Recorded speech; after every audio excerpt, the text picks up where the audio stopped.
The formation of mediocrity, how an Ivy League education transforms an elite class of students into a mediocrity. Hello everyone, I'm Karpouzis, and today I'll explain the disadvantages of elite education, specifically the Ivy League. So for starters, some of you might be asking what the Ivy League is exactly.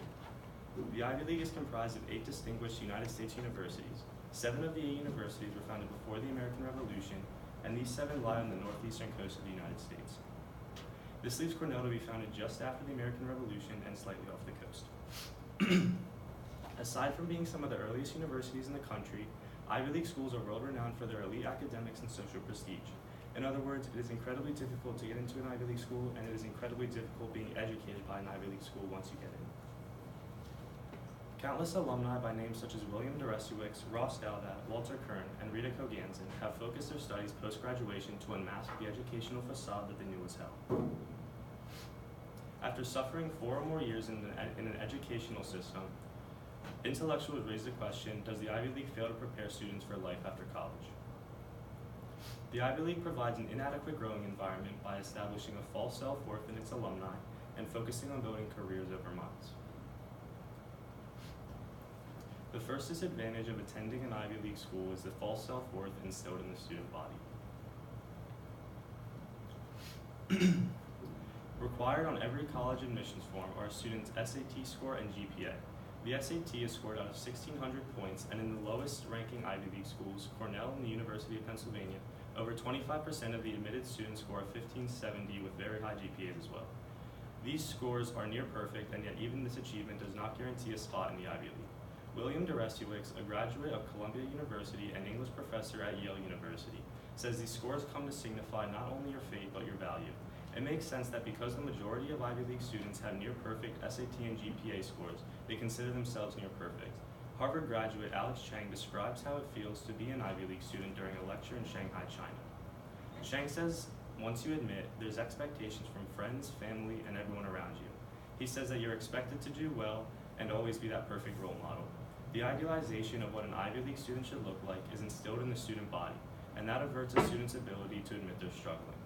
He concedes that it's embarrassing for students at Harvard to admit to friends that were struggling. During an interview, Princeton alum Mitchell Swagger justifies Chang's claim by answering, "It was so hard to admit you were struggling, and being able to accept that you need help is really challenging." Both Chang and Swagger agree that admitting to personal struggle in the Ivy League is rare. 4 years of practicing independence by means of a false self-worth hinder students' abilities to seek guidance post-graduation. The second disadvantage of attending an Ivy League school lies in the student's purpose of attendance. The aim of higher education is to enhance the minds of those who are deemed able to handle it. Elite education does not develop the minds of students, but rather develops in them an elite set of skills tailored to advance in a meaningless game of accomplishments. Students construct a false belief that merely getting the esteemed diploma is sufficient in enduring a lifetime of happiness. This belief is under the discretion of the Ivy League because students are not reminded why they are there. In Princeton alum Walter Kern's memoir of his time at Princeton, he says, "I'd been amassing momentum my whole life. Learning was secondary, promotion was primary." Rita Koganzin, after earning a PhD in political science from Harvard University, seconds Kern, stating the Ivy League student body is an elite that has no clear idea of its own aptitude. Instead of capitalizing on the immense resource of an elite education, bright students get lost in the system trying to achieve more and learn less. Near the end of Kern's time at Princeton, he writes, "It had been years since I'd known what I was talking about. I had no longer expected such conversations to educate or enlighten me. I had just expected them to sound good." 4 years at one of the highest educations in the world, and Kern had not become an intellectual. Instead, he had spent his time learning how to sound like one. Similarly, Harvard alum Ross Dowdat states, "A Harvard education is a 4-year scramble to make yourself appealing to professors who write recommendations and employers who offer lucrative post-college positions." Like Kern, Dowdat also insists that students tend to focus on accolades and building status as opposed to building knowledge. By focusing on accolades, students are leaving college unprepared for life and inarticulate in the jobs they endured an elite education to achieve. The opposing side to this argument states that there are benefits of elite education. Why should someone attend the Ivy League? Well, the advantages of elite education, whilst limited, are indeed indisputable. Comical television series The Office illustrates how the Ivy League title merely provides alumni with implicit eminence in the work field. The Office is a fictional documentary filmed at the paper company Dunder Mifflin.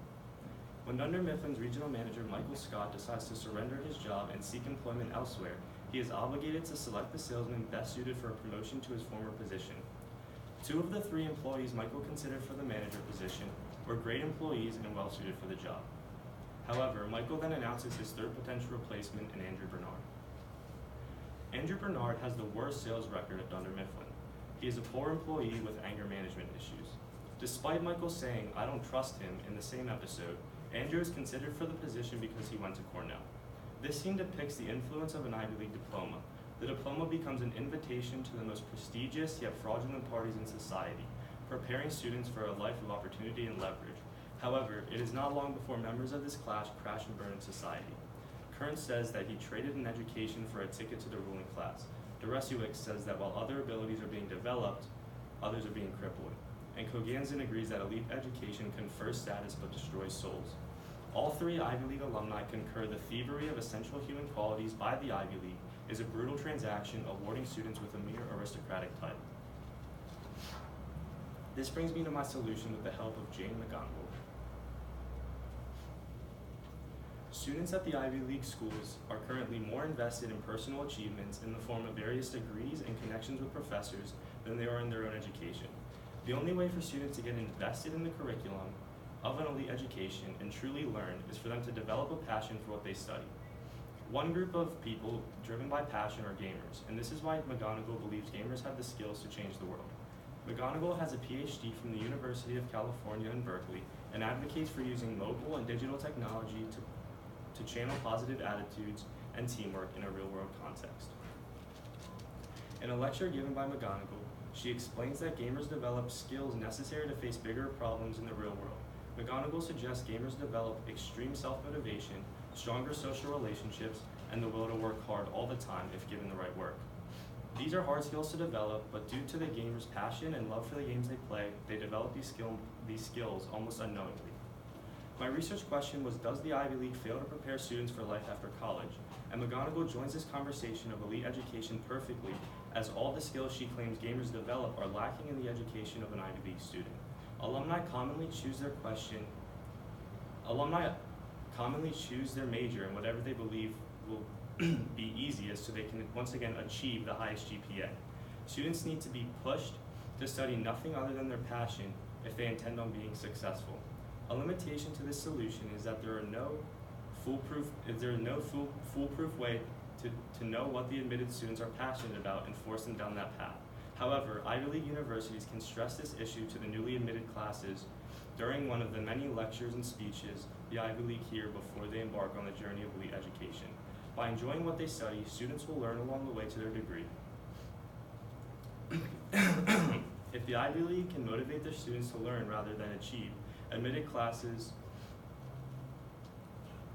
if the Ivy League can motivate students to learn rather than achieve, students will learn along the way to their degree, and they will truly be elite and ready to face the world.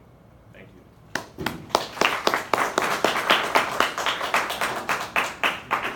Okay, Paul, thanks.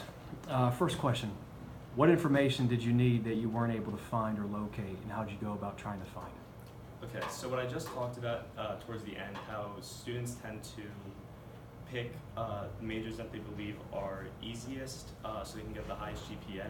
I didn't really have the time or the resources to go more in depth because students going for a 4-year degree do tend to choose majors that they're interested in, but that statistic was more for students going to like med school or a postgraduate association where they need the highest GPA to get into that school rather than just their 4-year degree. So I wanted to get more information on why and how many students actually choose a degree in something they're not interested in so they can get the highest GPA possible.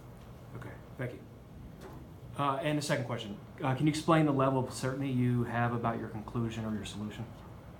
So, tying in with the last question asked, I would be much more certain with my solution if I did have that information. However, this is a solution that was offered by many of the sources I suggested. I just didn't have the time to include it, such as Deresiewicz talks about this in his memoir, as well as Kern and Dow, that students are not going to college for the reasons they need to be attending college. they're getting through for the degree and they're getting through for the connections that they get while they're there.